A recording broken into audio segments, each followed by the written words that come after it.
সরকারি প্রকল্পকে পাত্তা দিচ্ছেন না তৃণমূল বিধায়করা।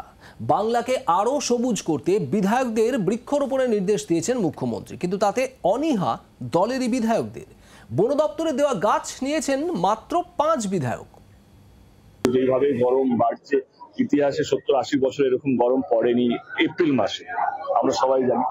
তো আমরা উদ্যোগ নিয়েছি যে আমি ঘাটাল লোকসভা কেন্দ্রে যতগুলো ভোট পড়বে দেবের নামে ততগুলো গাছ লাগাবো আমরা ঘাটাল লোকসভা কেন্দ্রে।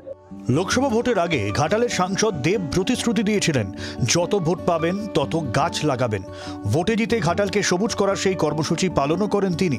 কিন্তু মুখ্যমন্ত্রী মমতা বন্দ্যোপাধ্যায়ের নির্দেশের পরেও বৃক্ষরোপণে ইচ্ছা নেই দেবের দলেরই বিধায়কদের।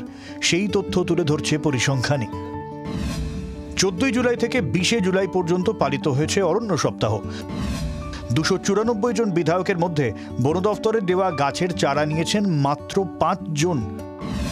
5 বিধায়কের সকলেই তৃণমূলের। গেরুয়া শিবিরের কোনো বিধায়ক বন দফতরের দেওয়া গাছের চারা নেননি।